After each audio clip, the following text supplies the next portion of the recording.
right. Don't mind us. We're just saying profane things at each other while the intro music plays. Welcome, one and all, to the latest installment of Drinkin Dynasty. With me, as always, the Thelma to my Louise, the J.R. Smith to my LeBron, obviously. Oh shit, you're LeBron? Okay, I mean, your hairstyle is maybe more LeBron-like, so okay, you can be LeBron, fine. But I'm Mary Tyler and you're Rhonda, okay? So, all right. So, anyway, this is our first non-live stream episode. We're taking it offline, Lou. These people don't deserve to be asking us questions while we're trying to get on with the serious business of podcasting. We are here tonight to talk about startup ADP in Dynasty Leagues. It's all the rage. It's the season. You know, we were just saw like, oh, Fantasy Pros put out a startup podcast episode. That's cute. Let's do it right. So that's what we're here to do, folks. We're here to do it right. We're going to take you through the first 15 or so rounds of 12 teams, Superflex, startup ADP, using our good friends over at Dynasty Data Labs tool. And we're just going to talk about who are the players we like, who are the players we don't like, give a little bit of a reason why, and work our way down through those first 15 rounds. How's that sound, bud? Yeah, look, and 15 rounds gives us a lot of time to do some drinking, bro. So I'm excited about that. Mm-hmm. Oh, so what are you drinking today? Are we drinking beers for this? Whoa, I thought we were drinking like sparkling water or something. No, I'm going back. I didn't get that memo. Going back to mis amigos at Deep Ellum Brewing Company here in Dallas, Texas. This is their flagship beer. This is the Cadillac of their, well, Cadillac is a manufacturer. This is the Escalade of their stable of beers. Deep Ellum IPA. It's actually, Deep Ellum Brewing is Dallas based, but this is a Northwest style IPA. And it packs about 7%, which is just enough to be respectable. And then I'll switch over at some point to something like this guy right here, Manhattan Beer Project, also here in Dallas, Texas. What up, Manhattan? What you drinking, Lou? So I'm going back to St. Arnold, man. As you all know, it's been hot as hell in Texas, man. So I'm drinking some Tropical Boom Imperial IPA. It's at 9.5%, man. So I'm drinking this so we can help our listeners bring the boom to their dynasty startup drafts and start winning some leagues, man. So that's right. And we're gonna go deep in the list, deep in the bag of fantasy boys. Help you pick out the best boys. I'm gonna go to Total Wine and pick up some of that beer you just showed for our next episode, Lou. This I vow. Yeah. If I don't do that, I have to give you a sweetheart deal on Juwan Johnson in one of our leagues. Are you sure? I don't want you to break the bank. Just for you. No, it's okay. I don't mind. I'm here to help you out. Trying to help you out, bro. I appreciate you. All right. Well, there's not much news to get to unless you are an Anthony Richardson or Daniel Jones owner. Then there is depression or bottle popping going on for you in those leagues. Should we get to it, Lou? Should we just launch right into? Yeah, let's get into it. But let's explain what we're doing. Describe our settings. Yeah, so at Fantasy Index, our dynasty leagues are 12-team Superflex, half PPR, non-tight end premium, and we start 10. So we have, of course, the quarterback, with 2 running backs, 3 wide receivers, a tight end, 2 flex spots, and of course the Superflex. All right, so awesome, man. Table set, primer rattle off. Are we ready to commence with the business?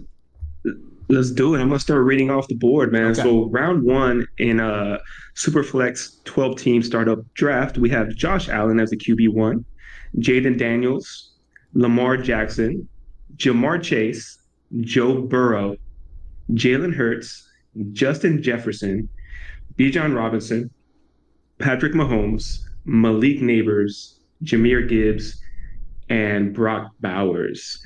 So right off the bat, Luke, I'll go ahead and mention I love everybody in round 1. So let's just start there. There's really no bad picks. But the first guy I'm going to mention is because of his age and also because I have 0 stocks of him. So, trying to put his name out there. I love Malik Nabers.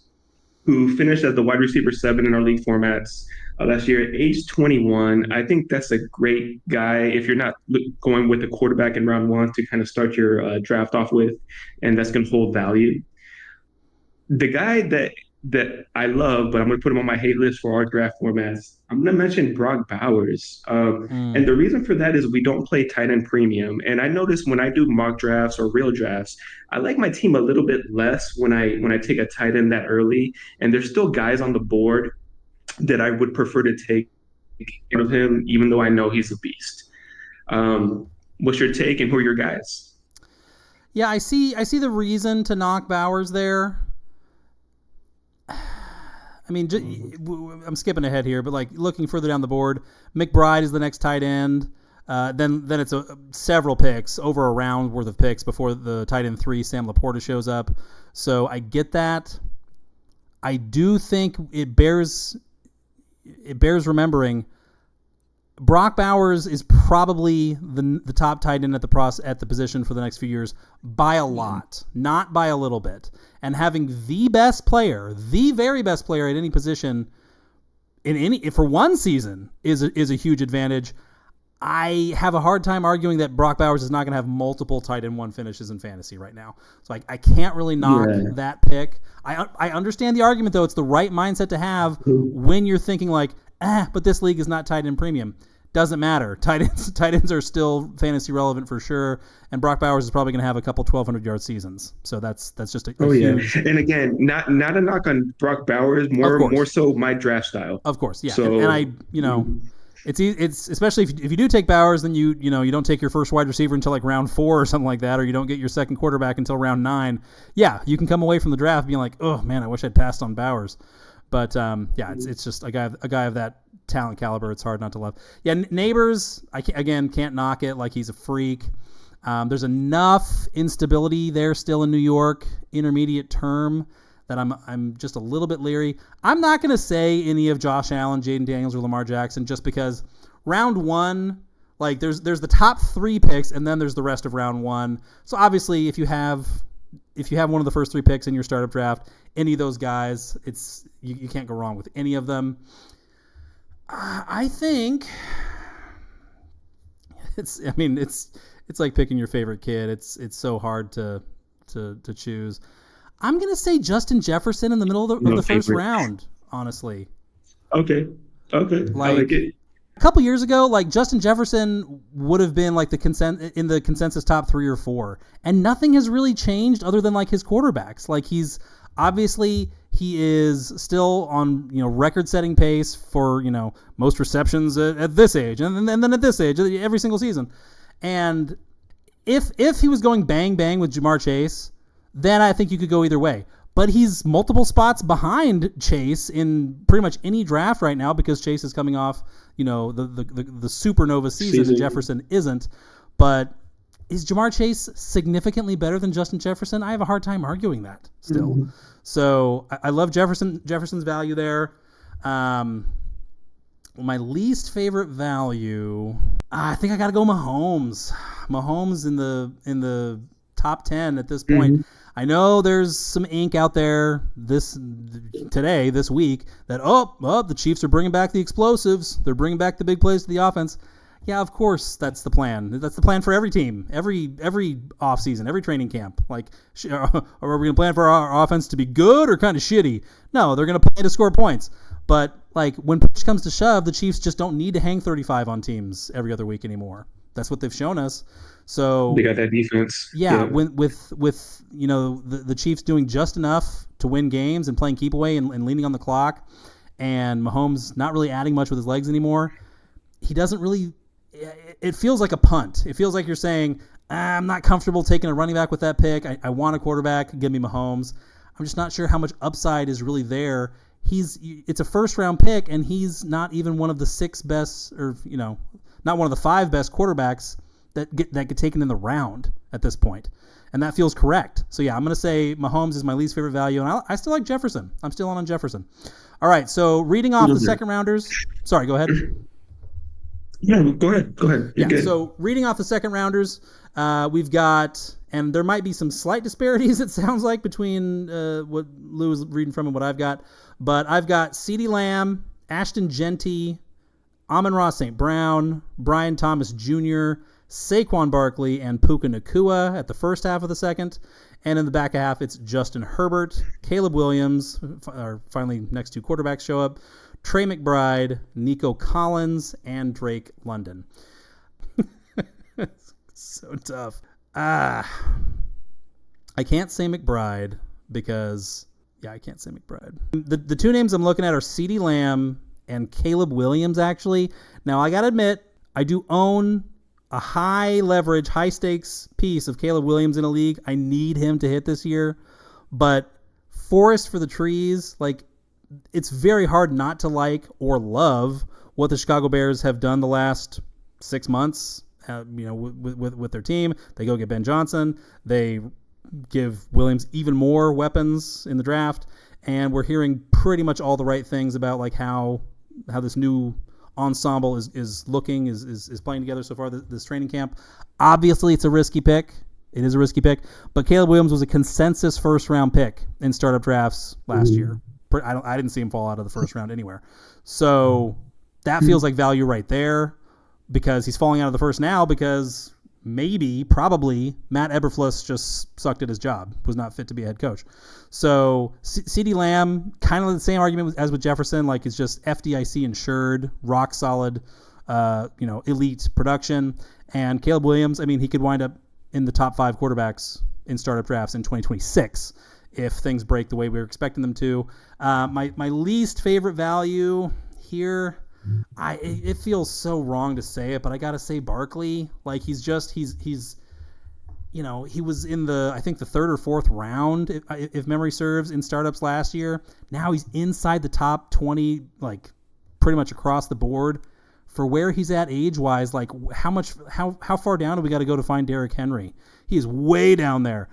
I don't think it's a significant amount of wear and tear, like difference between Henry and Barkley, because Barkley's had ACL tears and other stuff too. So it's just too much to pay for where he's at in his career. Of course, he's a top 2 running back this year, but that just feels too pricey for me. Sorry, go ahead, Lou. Well, actually, Luke, I won't add too much more because you touched on the 2 guys that I picked, man. And the awesome thing is that we didn't really discuss this before the podcast. We're kind of revealing to each other our picks at we're free at the flowing. moment. So CeeDee Lamb was the guy that I chose as well. He had a wide receiver 8 finish in our leagues last season with a bad shoulder through a lot of the games.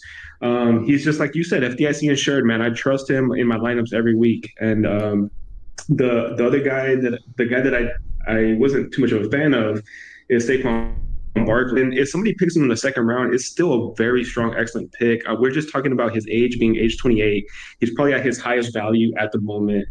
So if you're not winning a championship or if there's an injury, you're in trouble. Even if he comes out and runs back his 2024, bar for bar, it's a full shot for shot remake. His value in 12 months will be lower. That's exactly unavoidable. There's nothing wrong with winning, but in the first 2 rounds, even as somebody who I'm trying to be more okay with hey, winning right now is good and worry about the future later. I want guys on the right side of the timeline. All right, so 3rd round. What do we got, Lou? So, Luke, quick question was I'm trying to make sure our stuff's synced. Did you have CJ Stroud at the end of round 2? No, I had him start around 3. So I think we probably queued our ADPs up at 5 or 10 minutes apart, and the ADPs adjusted just a little bit in that time. So, it's close enough. So let's do this. Do you want to go ahead and keep reading off then? So we're on the same track? Okay, yeah. Let's do that. Okay, so for the start of round 3, we close, and honorable mention to both Nico Collins and Drake London, especially at the end of round 2. I love those picks too, so don't get me wrong. All right, so round 3, currently by average ADP, there's a mini quarterback run there. CJ Stroud batting leadoff for the 3rd round, followed by Drake May and Bo Nix. We've talked about those 3 quarterbacks against one another before in an episode a few weeks ago. Absolutely. So yeah, those are all strong. Marvin Harrison Jr., Ladd McConkey, and Devon Achane round out the top half of the third. Bottom half of the third, Omari and Hampton, Jackson Smith-Njigba, Jordan Love, A.J. Brown, Bucky Irving, and Garrett Wilson. Lou, why don't you start us off? So my love, there's a lot of guys I love here, right? But I've been very Garrett Wilson this offseason. Um, you know, Devontae Adams isn't there to take away targets. There's no real competition to him as like other wide receivers with the Jets. Like you mentioned in the last episode, I think Breece Hall might be the wide receiver too. But I think Justin Fields is gonna look at Garrett Wilson like if he's Sidney Sweeney, man. Like that's gonna be his number one target. He's gonna be looking his way often, bro. Like so, I think he's just gonna get peppered with targets and is gonna produce a good wide receiver season, man. I'm in on Garrett Wilson. Brief sidetrack. How valid, how justified do you think the Sidney Sweeney hype is broadly? Are you fully in? Are you partially in? Or are you like, I'm not sure I see it? Pretend you're not a married man for a second. Your wife's never going to watch this. I'm not a married man. She's hot, man. I'm down. Yeah, I'm in. Wow, I'm gonna clip this and send it to Lou's wife because this is disgraceful. Oh shit, disgraceful, Lou. Really, poor taste. This will be the last episode of Drinkin Dynasty because I'll be dead. Divorcing Dynasty, episode 1. All right. And then I'm gonna have to change my hate a little bit because my hate didn't make the cut. So I think the last guy you mentioned was Bucky Irving. Second to last, right before Garrett Wilson. All right, so I'm going to change my hate to Bucky Irving. Again, I think he's a very talented running back. There's just other running backs still that I value higher than he is at the moment. So I'm going to change him to my hate in this round. Fair. My love and hate in this round. This is a tough one. Because everyone's got a wart or two at this stage in the game. I'm going to say my love is JSN. I'm going to say Jackson Smith-Njigba. He needs some love, man. He's been a little touchdown anemic. He's only got 10 touchdowns through 2 seasons. Obviously, he kind of struggled to get in gear as a rookie before taking off last year. But they cleared the deck for him. They ran off DK Metcalf because they were like, nah, we're going to run this offense through JSN. He was, they bring in a Shanahan coaching tree offensive coordinator who's all about the yak, and JSN was like top 8 amongst wide receivers in yards after catch last year. So again, it just feels like this is kind of a can't miss guy here. And that's what you want. I mean, do you want upside? Yeah, sure. But all these guys in the top 48, top 60 have tons of upside. You also want to, manage your risk. I just don't see much risk at all there with JSN. I looked at Achane good and hard, but I'll have to go with JSN. And then my least favorite value. Oof. I want my gut says Stroud. My gut does say CJ Stroud at the top of the third, as you rightly pointed out. Like he will often go at the tail end of the second right now as well, which is, I mean, we see him on the screen here lumped in with May and Bo Nix, but he goes bang bang with Justin Herbert and Caleb Williams a lot too. I hate to hold last year against him, but it was a hell of a sophomore slump. I know that they restocked the receivers there for him, and that should make all the difference in the world. But it was a pretty jarring swing, season 1 to season 2. But it is super flex. There's enough of a premium on the position that I will switch to A.J. Brown. I know A.J. Brown is still the man, and he shall remain the man for the next couple seasons. But the age is getting there. He does have a fair amount of history of knee and hamstring injuries. Had another hamstring issue just last year.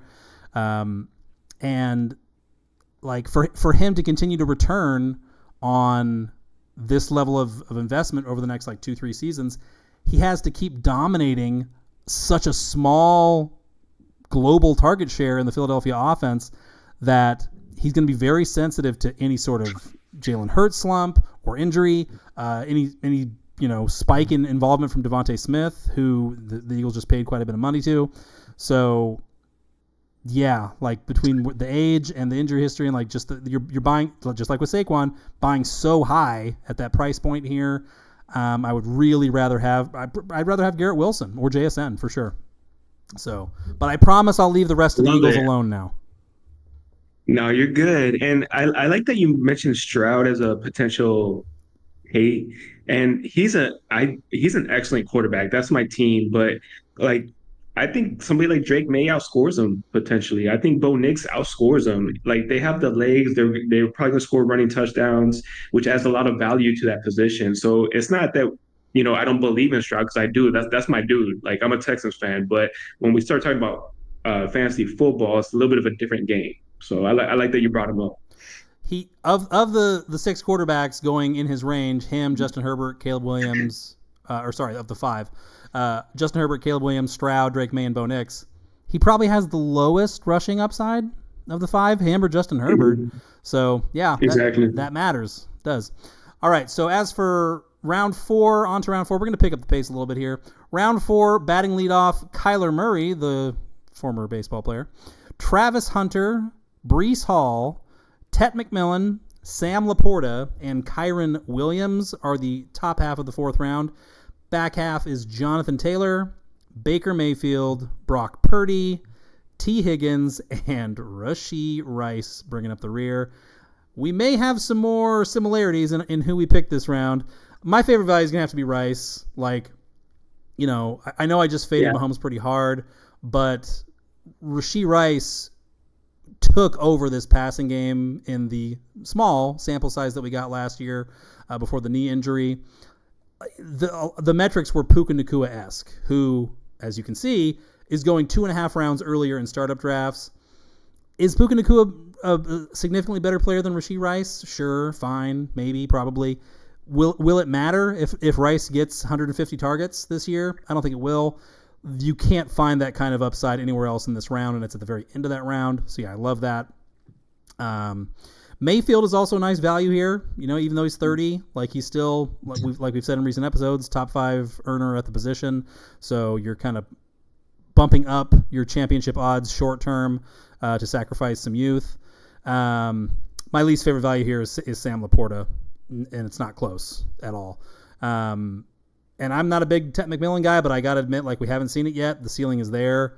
Sam Laporta makes me very nervous. I know he came on strong to close out 2025, but now we've got to close out last season, 2024. We've got a new offensive coordinator. There's a lot of Jameson Williams buzz in the room. Laporta makes me very nervous, this level of involvement with the really the bevy of other options at tight end out there now. Like, there's no reason at all to be taking Laporta at this price at all. I also love Jonathan Taylor here. Yeah. Anyway, what do you think, Lou? I'm gonna mention my love, and I must be drunk already, Luke. I'm about to name a second Jet. Damn. Oh, Breece I love Hall. it. I love it. Breece Hall. I love it. According to you, wide receiver number 2 on the New York Jets next year, man. But he's still explosive. I don't think last season really portrays his skill set, and I love him in round 4, man. That's a good running back to take. My hate. I have a sad story to tell, man. Oh boy. So after the 2024 draft, I was sent in my DMs. Yeah, let's drink. Somebody had sent me, I forget the exact trade, but the main pieces were Kyler Murray for Jayden Daniels. Oh! And at the time, I'm like, bro, the Cardinals just drafted Marvin Harrison. They got this up-and-coming dude named Trey McBride. There's no way in hell I'm trading Kyler Murray for a rookie Jayden Daniels. Let me drink. Yeah, I can't really knock you there. I really can't. I'll admit it. I expressed tons of Jayden Daniels skepticism this time last year. Tons. I did back off of it in July and August and said, okay, maybe this kid can play. But yeah, still, I would have passed on that offer too. And I would have hated myself just as much. So yeah, that sucks. So it hurts, man. It hurts still. Kyler Murray, I'm not saying he's a bad pick at this price tag. There's still some quarterbacks on the board that I have like more game to game confidence in. He's just shown to be a little bit too inconsistent for me, even though he's had a top 10 finish and he can finish top 10 again. But I like guys who show to be consistent. Like the Cardinals offense is hard to watch at times. But yeah, that's going to be my hate. Yeah, I would need him to slide a lot from that price point for me to be interested. Yeah, Breece Hall, like if Rashee Rice isn't showing at the end of this round, if he's in the 5th instead, Breece Hall would have been my guy. Again, we're talking about a guy who his ADP was 2nd round last year, and now you can get him this late. That is such a markdown. Gotta love it. He could go nuts this year. All right, 5th round. 5th rounders now. We've got some rookies on tap. 5th round batting leadoff, we've got Trevion Henderson at 5.1, followed by Cam Ward, Quinshon Judkins, Trevor Lawrence, J.J. McCarthy right behind Lawrence, and James Cook in the top half. Josh Jacobs, Chase Brown, Christian McCaffrey, Jared Goff, Odunze, and Devonta Smith bringing up the rear in the 5th round. Lou, who do you like? So this is me buying into the Bears offense and trusting in Caleb Williams making a jump.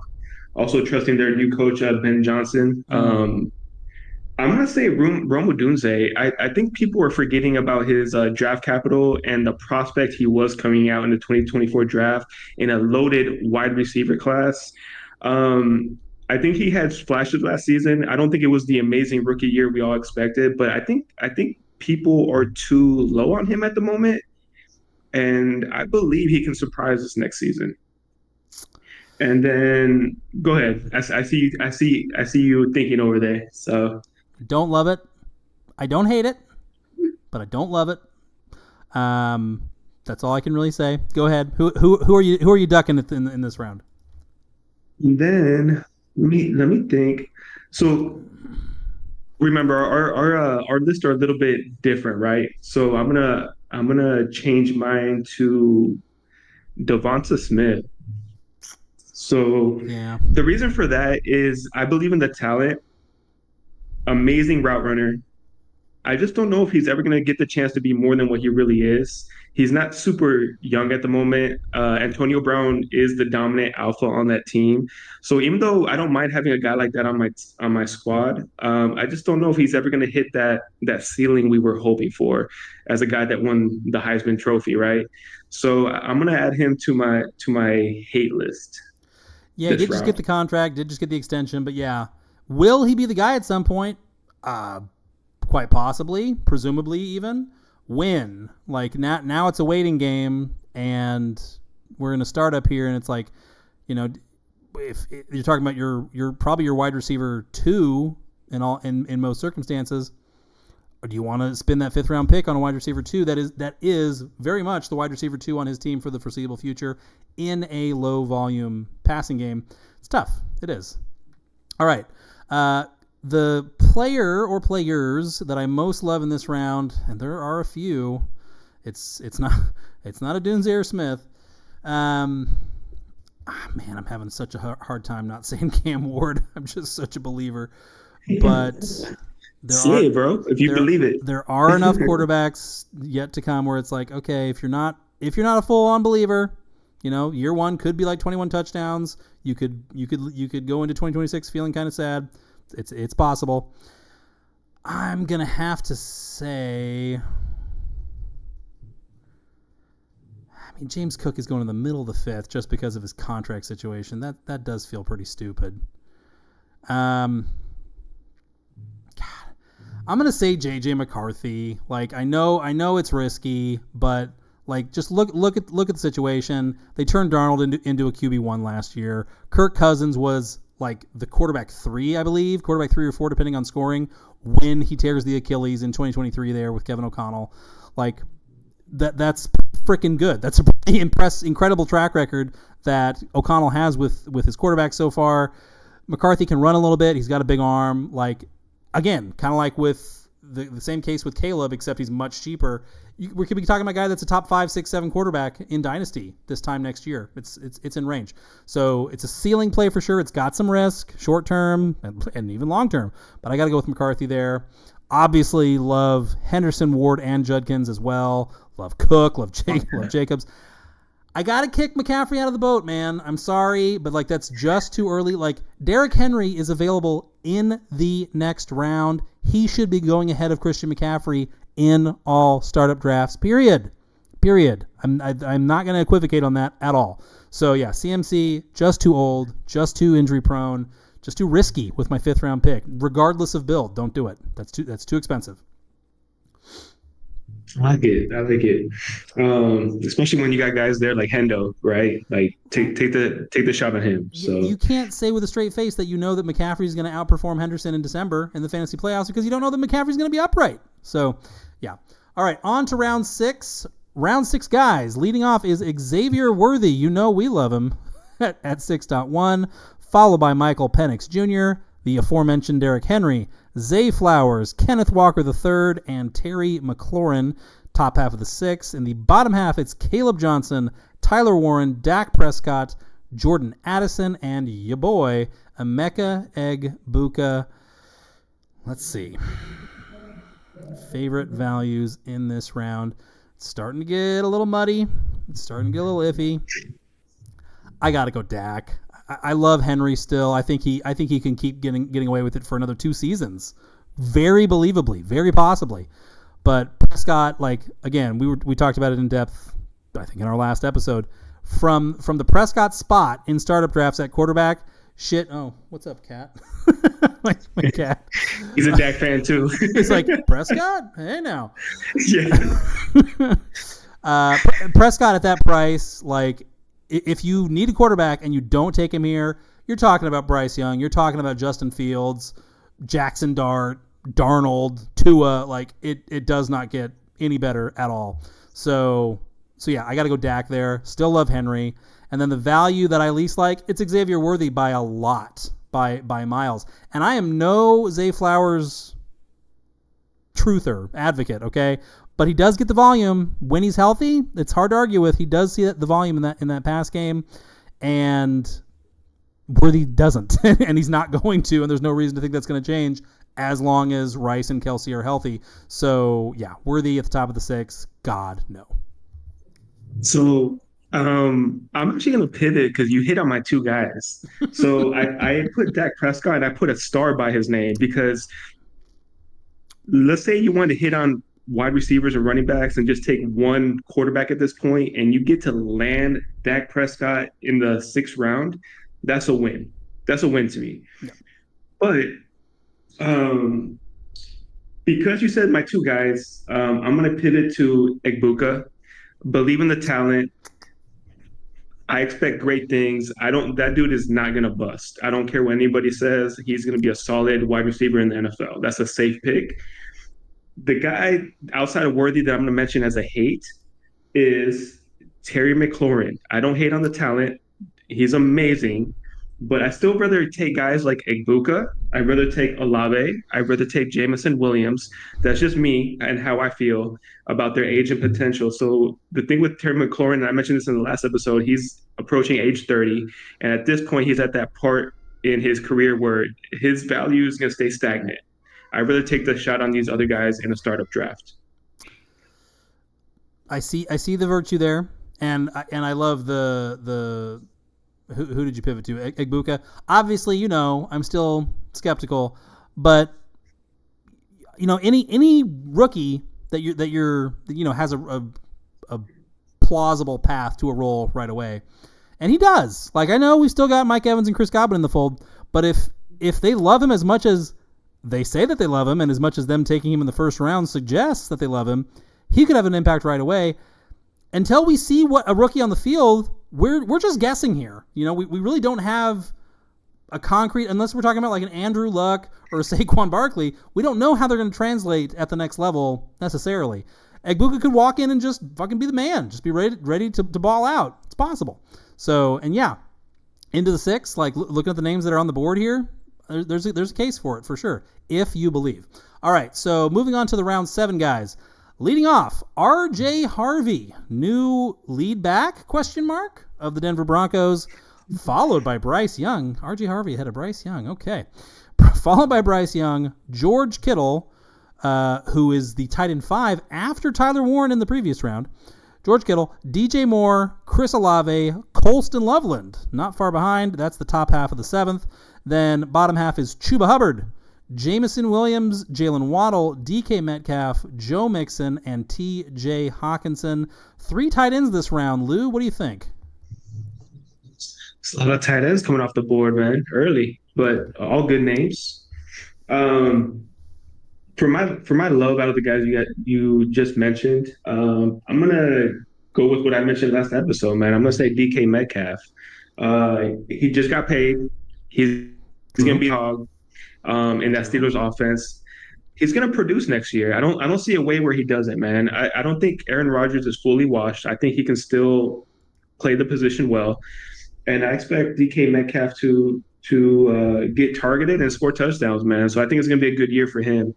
Now, and Luke, I'm sorry to do this to you because our list is different, man. So as far as, let's see, you mentioned Jaylen Waddle in this round? I did, right before Metcalf. 7.8 or 7.9 and 7.10. So I'm going to put Jaylen Waddle as my hate. And again, I think he's a very talented wide receiver, but there's some guys around him that I think I'd rather take a shot on. Just because he's only had that one season where we've seen him produce. And I just don't, how do I say this? I still believe in the guy, but there's guys around him that you just mentioned that I'd rather take the opportunity on at this point. Fair. There's a lot of guys, a lot of Jaylen Waddle skepticism out there. Of course, if Tyreek Hill really starts to falter and the Miami Dolphins offensive line is remotely able to keep Tua Tagovailoa healthy, could be a overnight change in terms of how the fantasy and the dynasty communities feel about Jaylen Waddle going forward. We loved him. We were head over heels. I mean, he was going in the second, third round of startups just a couple seasons ago, and now we see him down here in the 7th. What a tumble! I almost made him my pick, my favorite value of the round. Hey, no, bring it, bro. I know that's out of fashion, but look, Olave's ahead of him, and Olave is in a much less certain offense with a much grosser quarterback situation. We don't know. Kellen Moore could be a hack. He could crash out in New Orleans. Mike McDaniel at least has given us elite fantasy production at multiple positions before. It's tough. There's a lot of question marks in the 7th round right now. A lot of question marks. I mean, Mixon, that's feels a touch high, but it's actually not terrible when you look around.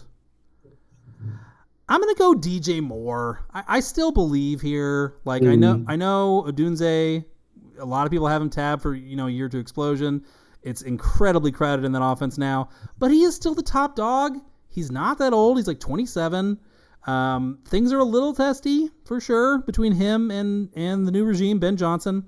But if he comes out and puts down friggin' 9 for 150 and a touchdown in week 1.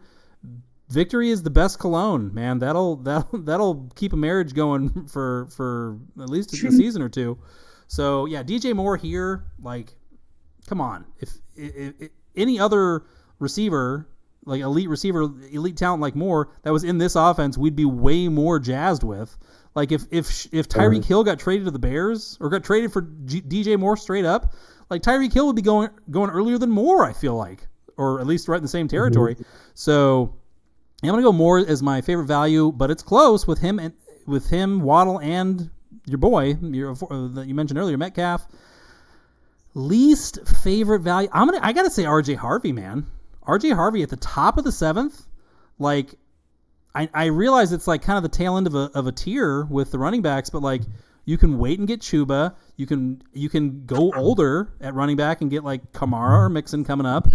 R.J. Harvey, he needs J.K. Dobbins to fall apart now to feel like he's going to wind up leading the Broncos backfield in touches this year, I feel like. So, yeah, I mean, I'm sure Harvey's ADP is down over the last couple of weeks. I think it needs to keep sliding. So, yeah, Harvey I don't love there. And, yeah, give me DJ Moore. Yeah, and there's the whole thing. And I believe in Harvey. I think he's going to be a solid running back, but there is the whole age 24 thing. So I like that you brought him up as a potential hate, right? There's a scenario where it's like a Kamani Vidal type, rise and fall heading into 2026. It's possible. It is possible. Mm-hmm. Kamani Vidal, who just got buried last year by J.K. Dobbins, by the way. So, yeah. All right. Round 8. We're going to pick up the pace here for sure. Matthew Golden, first name off the board. Matthew Golden, followed by Justin Fields, Mike Evans, George Pickens, Tyreek Hill, David Montgomery in the top half. Bottom half, Alvin Kamara, Jerry Jeudy, Luther Burden, Isaiah Pacheco, and Brandon Aiyuk. Oh boy, there's a lot of intrigue in this round. Golden, I can't go near. That's just too spicy. I'm not a believer. I'm not enough of a believer. I'm going to say, oh God, I want to say Kamara so bad. I do. I'm going to say Pickens. Pickens is in the money year now. He's poised to explode. Now, could he do it? Could he break through for like 1,200, 1,300 yards, 8, 9, 10 touchdowns, and have his value, of course, skyrocket in line with that? And then you need to go ahead and get rid of him because, okay, now he's got the contract from the Cowboys or whomever, and he might start acting up again. You need to, take your whatever, 2 first-round picks or a first and a second-round pick for him and walk away. Yeah, quite possibly. But he's set up to potentially go nuts here, and in the 8th round, I love that. And then the player that I'm ducking at this price, oh man, I can only pick one.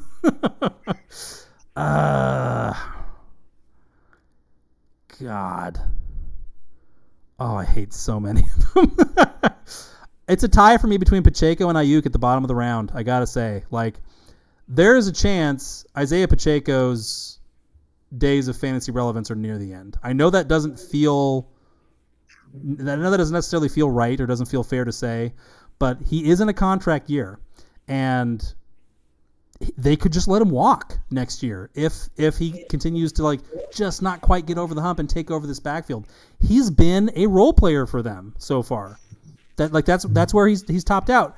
There have been stretches where it felt like, okay, he's got control of this backfield, he's taken over, but he hasn't done it for a whole season. He really hasn't. So this is a big year for him. I don't like his odds. I just don't. I think that the Chiefs are going to replace him. I don't think they're going to pay him. I just don't buy that. And then Aiyuk, I just hate his guts. I just don't believe in him as a player at all. I don't give a shit about the contract. You run away. No. Lou, who do you got? So I like the Pickens pick. So to switch it up, I'm going to say Jared Jeudy. I don't believe he's a Jag anymore. I'm in. I'm buying into the number 1 wide receiver on the Browns offense. I think the offense is going to be better than it was last year, and I think he's going to deliver, man. I'm with you with Pacheco. He's the guy. Actually, I kind of agree with both of your takes with Pacheco and Aiyuk. So in our last episode, I mentioned that Pacheco is a good buy low if you need a running back.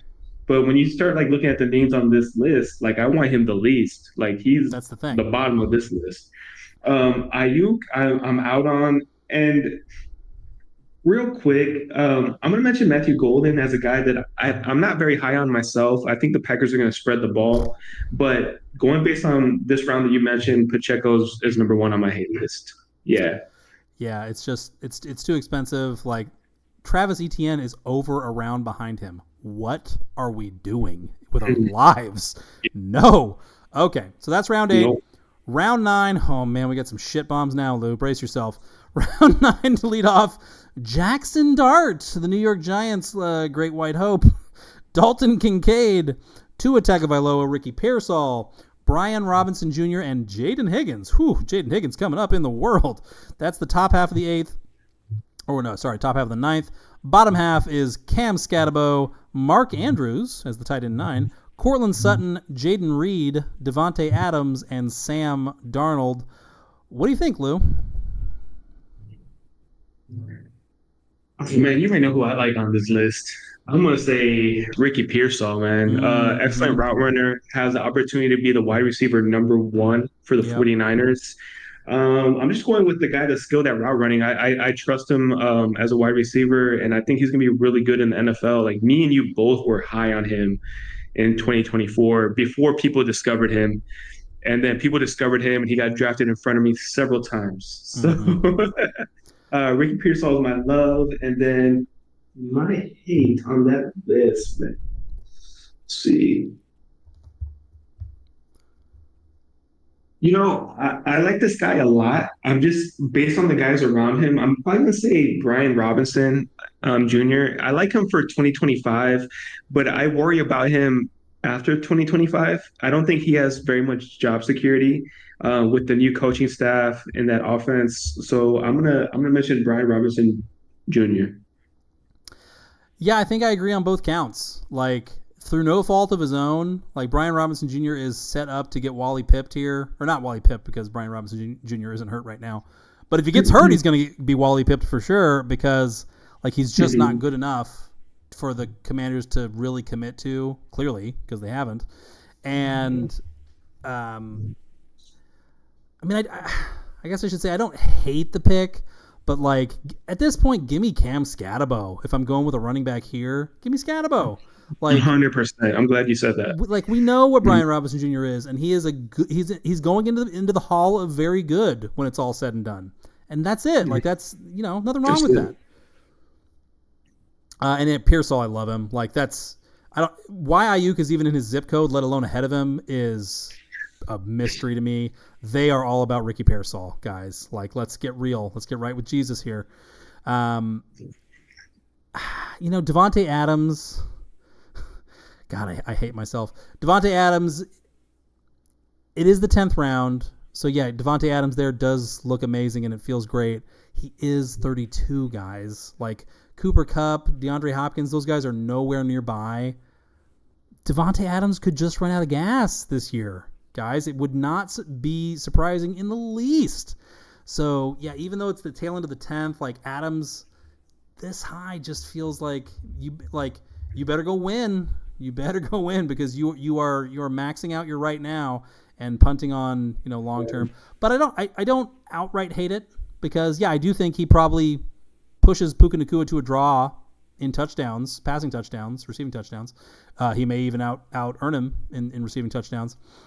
Courtland Sutton in this round I also like a lot. I know he's 29, but man, he has been friggin' fantastic since Sean Payton showed up. He's the guy there. Like I know, they brought in Evan Ingram. Pat Bryant. It's still Courtland Sutton, guys, by a lot. Okay, so he's an animal last year.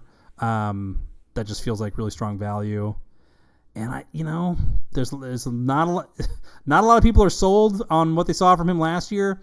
If Darnold comes out and gives them 26, 27 touchdowns, he will be the guy. He will have fully beaten the rap, and the Seahawks are going to be committed to him at least multi-year term, intermediate term, into the 10th. That feels like pretty good value. I know there's a lot of uncertainty with the offensive line being what it is there in Seattle, but he's got JSN. They brought in Kupp. They drafted Elijah Arroyo. The running backs are pretty good. Like there is a fair amount to like here, and they hand-picked him. So, yeah. All right. Yeah, Adams is a very strong pick in that round, especially if you're looking around the board and you feel like you have one of the better teams. But there's not a world where I would take him over like Ricky Pearsall or Jaden Higgins, at least not going into 2025. Like I said, I do hate myself a little bit for knocking it because what's wrong with winning now? Nothing is wrong with it. But you better not be taking it on a larf like, oh, the rest of my team is so young, I may as well get Devontae Adams, a veteran. No. Don't do that. You better be sure of that you're going to be in the semifinals at least. All right, round 11, wrapping it up. We got, well, not quite wrapping it up, but speeding it up. Round 11, we've got batting leadoff is Josh Downs, followed by Trey Harris. Oh boy, we're going to have words about that. James Conner, running back run here. James Conner, Tyrone Tracy, Travis Etienne, all the way down in the 10th. DeAndre Swift at the top half, bottom half of the 10th. What are we? The 11th, bottom half of the 11th. Tucker Kraft, Chris Godwin, Anthony Richardson. Oh my God, Khalil Shakir and Kyle Pitts. who boy, this is like the hype boy lost and found of guys who have fallen completely off the map. What do you think, Lou? Where are you sticking your dick here?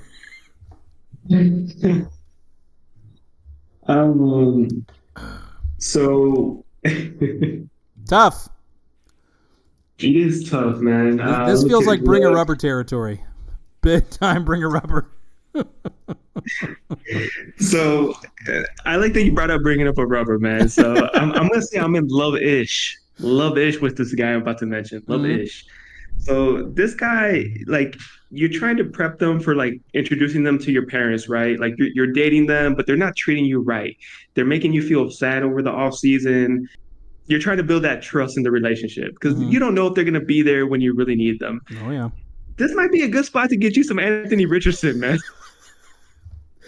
I love it. Lou.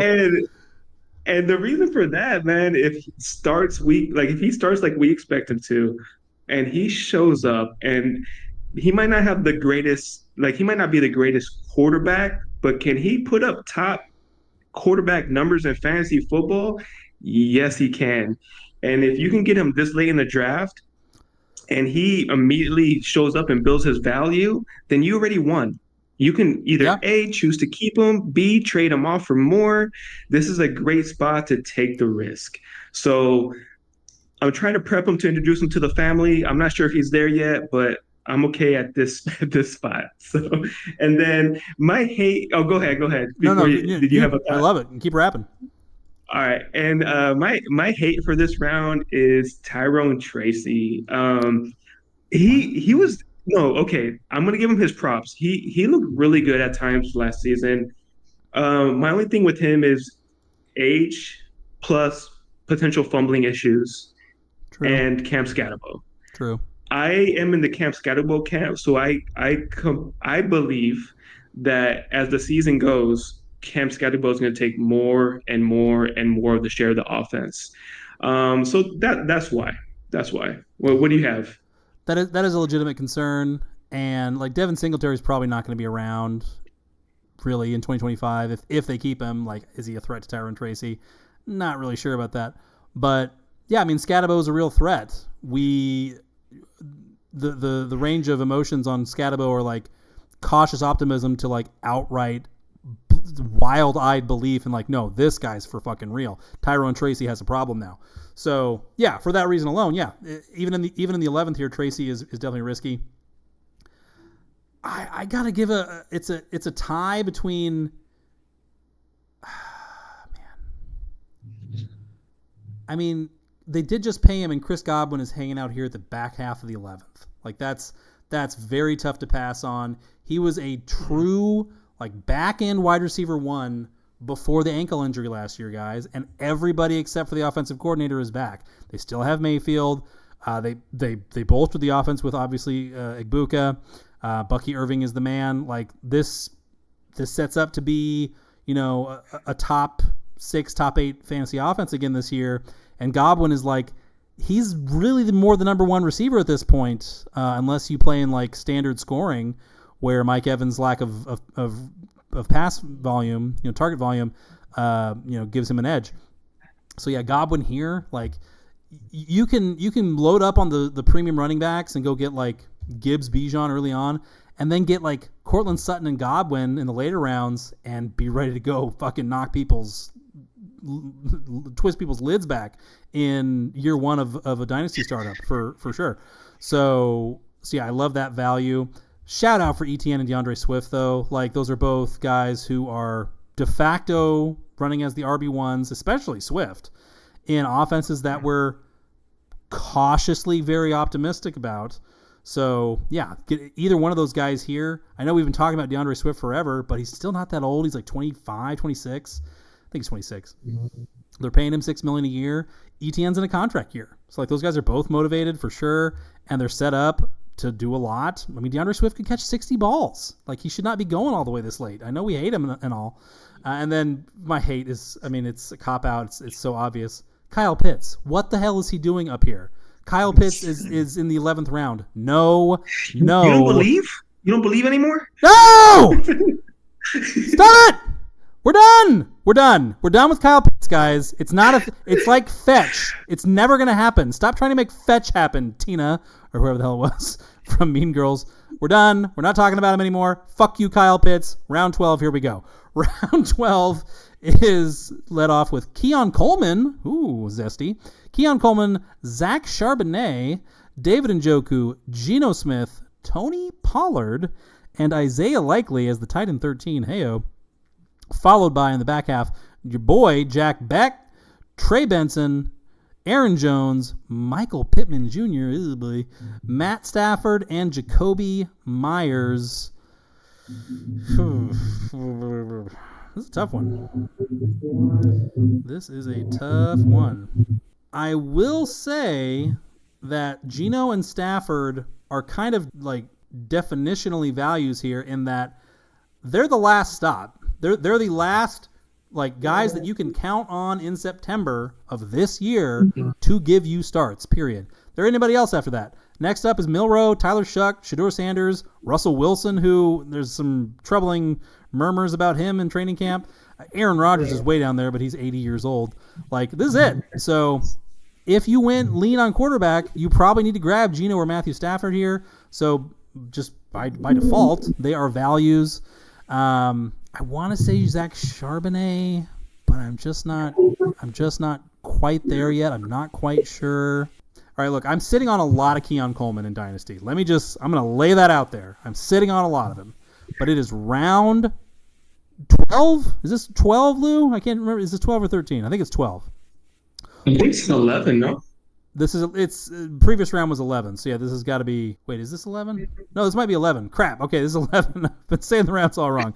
Jesus Christ.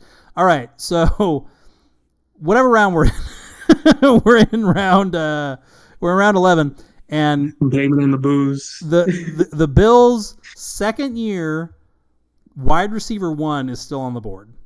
Like, whatever you think about Keon Coleman, whatever your fantasy podcast of choice has said about him, it's round 12 of the Dynasty startup, and the Bills' very young, 21-year-old, de facto, if he's not the number 1, he's easily the 1B, with Shakir, who just went at the tail end of the previous round, is still sitting there on the board.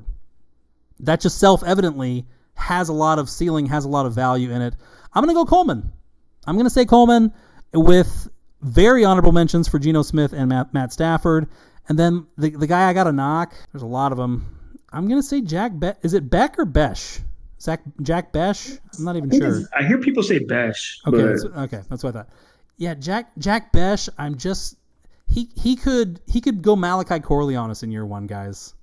I know that feels so like such a, Debbie Downer thing to say, but like Jacoby Myers is still very good. The Raiders are coming in to be competitive now, period.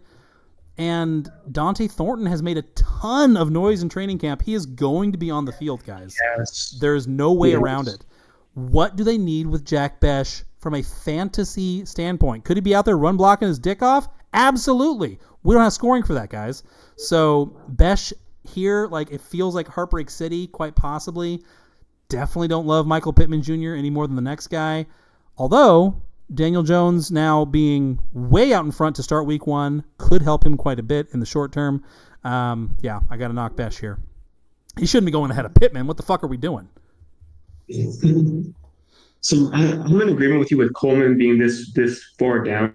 That's a guy I'll take a swing at. But just to put somebody different on the list, I'm gonna say Jacoby Myers. I feel like he's that security blanket, man. Like, that's a solid wide receiver. I don't have any issues having to start him if there's like an injury on my team. He's just a solid depth piece that I trust.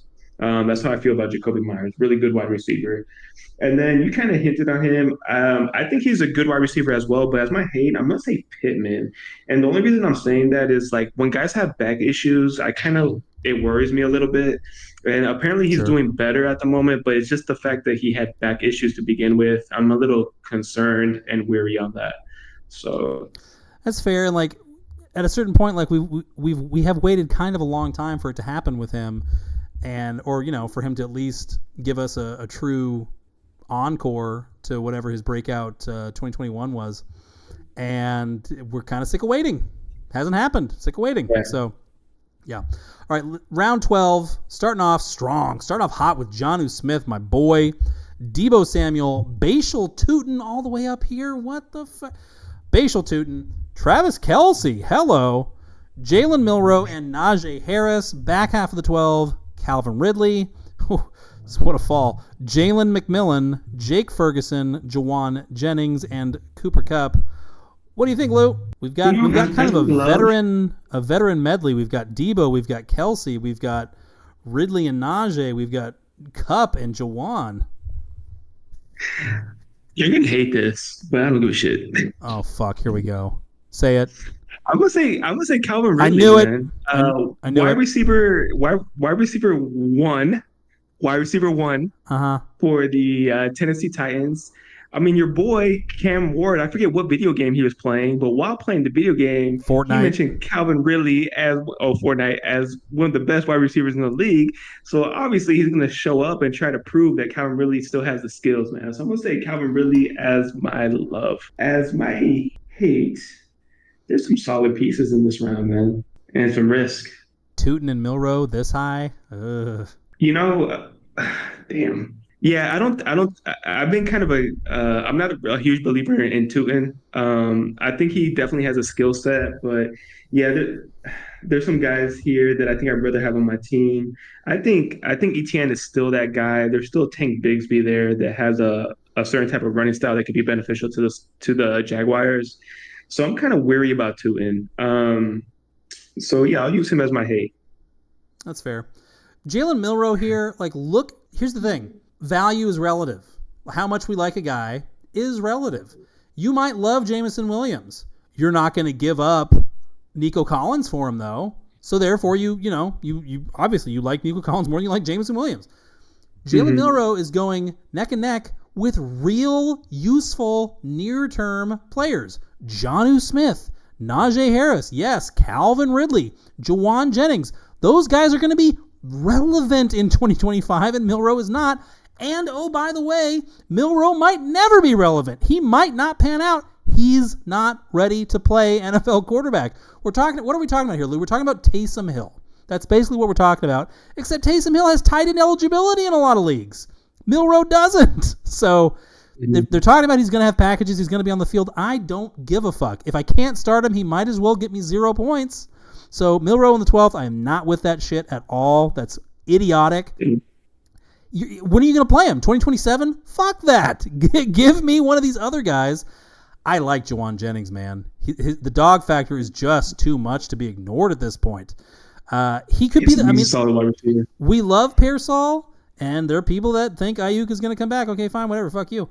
Jawan Jennings did the shit for them last year when they had no Aiyuk, they had no Pearsall. He's a real part of this offense now. I absolutely believe that.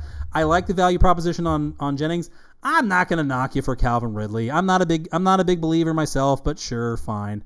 So yeah, and then honorable mention for Jonnu, man. Jonnu was such a beast, and the Dolphins are probably going to pay him, and then that alone might bump him up into the round above. So Jonnu is still rock solid value here in the 12th, I think. All right, so that gets us through 12 and onto round 13. Top of round 13 goes Jaylen Warren, 13.1. Okay. Evan Ingram, Tyjae Spears, Stephon Diggs, Darnell Mooney, Javonte Williams in the top half. Back half is Ramondre Stevenson, Mason Taylor, Jaden Blue, Marvin Mims, Xavier Legette, and Rashid Shaheed. Okay. Let us see. I'll take a shot at Xavier Legette. First round draft capital. I know they drafted McMillan, but Legette's going to still have a role in that offense. He's very athletic. He can be a huge target for Bryce Young when it comes to the end zone. And I think he's a guy that actually wants to develop and get better. So I'm going to take a shot on a guy that has early draft capital. And then there's a few guys I don't like already. I'm trying to decide which one to target, man. But, I'm going to say Ramondre Stevenson. He had some fumbling issues last season. And I mentioned this earlier in the podcast, but I just believe in Travion Henderson that much, that he's just going to be the dude in the Patriots backfield moving forward. Yeah, totally fair. Ramondre Stevenson is Jag soup. Like he is Jag central for sure. What is propping up his ADP here? It's the contract. It's the fact that he got that crazy contract last year. What was it, like 4 years, $32 million or something like that? Like what the hell were they? I think it was more than that. But it's not enough that he's going to be Presidente for life, guys. Like they what did they do? They went out and got Henderson, who is he's a real guy. He's a stud. So yeah, Ramondre here is very hard to love. I have no earthly idea what Javonte Williams is doing anywhere near this round. I hate that so much it makes my skin crawl. I'm not even kidding. Like I saw his name and if I had a drink I would have spat it out. Like what is Javonte Williams doing up here? He sucks, guys. What does it matter if the backfield is there for the taking if he is the worst player? He sucks. What are we doing? Javonte Williams here makes me crazy. That's way too like reductive of like, oh well, he's the best player in the backfield. First off, no, he's not. And second off, like, I mean, really, it's that simple. No, he's not. He's not, guys. Like Miles Sanders may still have some juice left. I don't buy that Javonte does. I just don't. So yeah, I hate that one. And then the value I like here, Evan Ingram is pretty spicy. He could absolutely be a top 5, top 6 tight end this year. Like that's sure shooting. So I like Ingram there. I gotta go. God help me. I gotta chase it one more time with Rashid Shaheed. I gotta chase it one more time. Like we saw what he started to do early on last year before another knee injury. It's like at least his third serious knee injury of his career. So that sucks.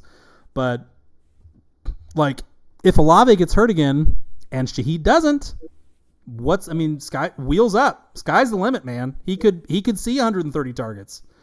I mean, that's what he was on pace for last year with Olave healthy when he went down. So I got to go back to it one more time. And it's a big year for him. It's the get paid year. So yeah. I like the dart throw on Shaheed. I will say this, man. I don't hate on taking a chance on Javonte Williams this late. Boo. It's possible. So at the moment, he is the the running back one for the Dallas Cowboys. Also, he mentioned, I think in an interview, that he actually feels stronger than ever, like recently, that he's had time to come off the injury. Sorry, I see your reaction to it.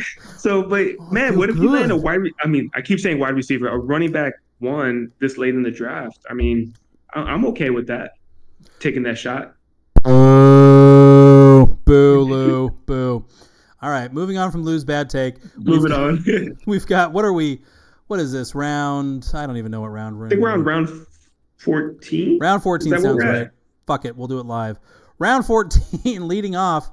Ooh, this is a bit of a spicy one. Jaylen Noel, all the way at the top of round 14, followed by Tyler Shuck. Ooh, Kyle Williams. I think we'll be talking about him here in a second. Shedeur Sanders, Pat Freiermuth, friend of the show, Tank Bigsby, and then back half of the 14th, Rashad White. Oh, fuck. Here we go. Jordan Mason, Dylan Sampson, Cade Otton, and Dallas Goedert. It's a dead heat between Kyle Williams and Jordan Mason for me. Love them both. Value I hate. Goddard. Don't like Goddard at all. Like I know, like per play he's effective and whatever, he's in an elite offense. It's over. Like it's just not going to happen. He is Dalton Schultz by another name at this point. Like he's always hurt. He is not the priority in the offense. Yeah, he'll randomly spike for like 90 yards, and then he's a ghost again. So, yeah, fuck that. I'm done with that. I got no time for that. Shedeur just feels very long odds, I got to say, even in the 14th. I understand the argument.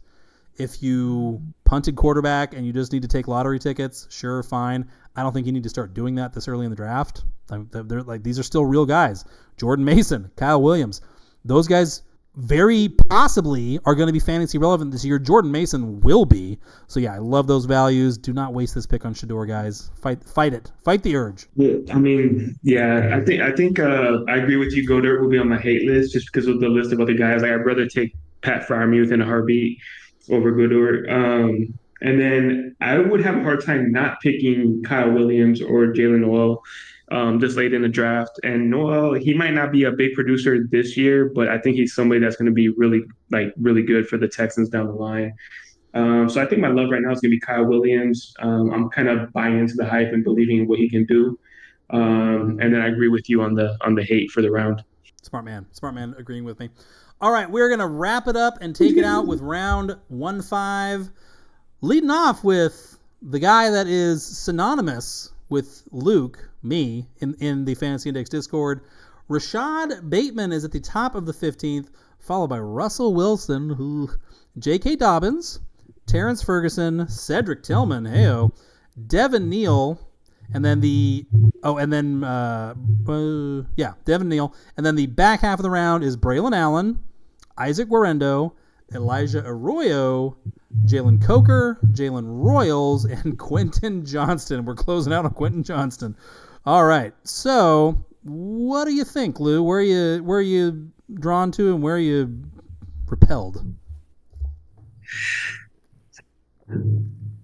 I will never hate on anybody for taking a quarterback this late, but I'm just going to mention him as like a hate. Russell Wilson, It's over. it's a good spot to take a quarterback late, but I don't think he's going to finish the season. I think the Giants are not going to be good next year, and they're going to want to see what Jaxon Dart has at some point in the season as they get ready for the 2026 draft. So I just have a hard time drafting a guy that I don't think is going to have much value. Um, I'm gonna actually. I think you're gonna mention a guy, so I'm gonna go, kind of go off the rails here, and I'm gonna mention Quentin Johnston, aka Clifford Franklin, man. So have you seen the movie The Replacements? Yes. So in one of my leagues, man, I nicknamed him. Is that Orlando Jones's character from The Replacements? I Lou. nicknamed him Clifford Franklin because Clifford Franklin. Hold on, I'm making a point. Franklin has all the talent and all the tools. He just has a hard time making the catches.